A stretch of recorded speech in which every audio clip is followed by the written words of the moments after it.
made this monster mash stove the other day, based on one that I had seen online, and used it for a little while. Ended up not really liking it as much as I thought. I've got the seam on the outside, and what ended up happening was, after you've tightened it up and used it a little bit, the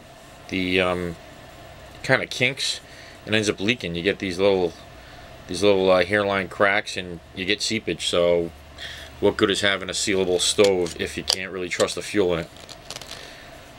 So I took the can, and instead of pressing the bottom into the top, I turned the bottom around and inverted it and added a couple of rivets, because what was happening was I just pressed it in using one of those can crushers as a hand press.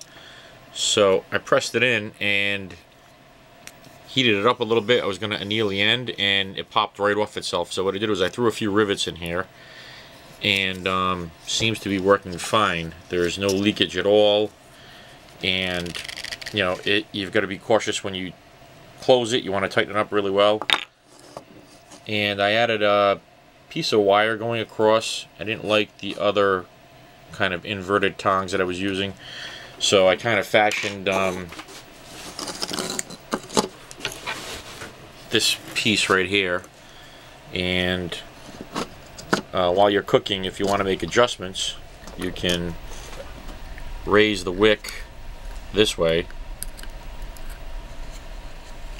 Just hold on to the hardware cloth and the stand and get your boil done like that. And then if you've reached the point where you want to simmer, you can just use this to bring it back down. And by adding this piece to the handle here, you're able to torque a little bit and get a better control. So works very well.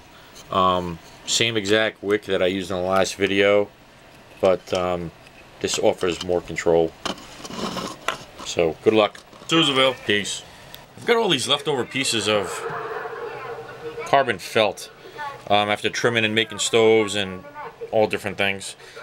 They come with the 2 eyelets in it, so you kind of have to trim around it. And I've got this leftover, and I'm trying to make a wick.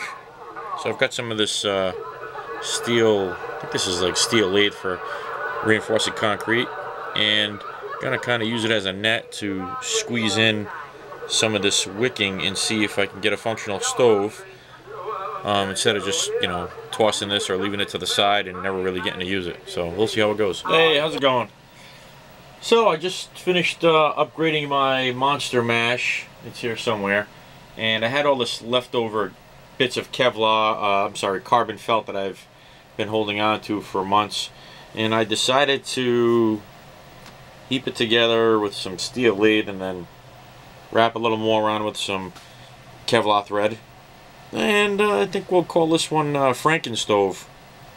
Goes with the monster mash, right?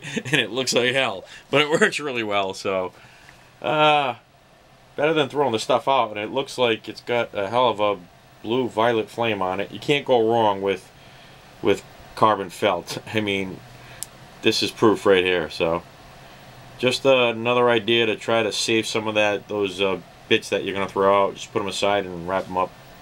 Peace.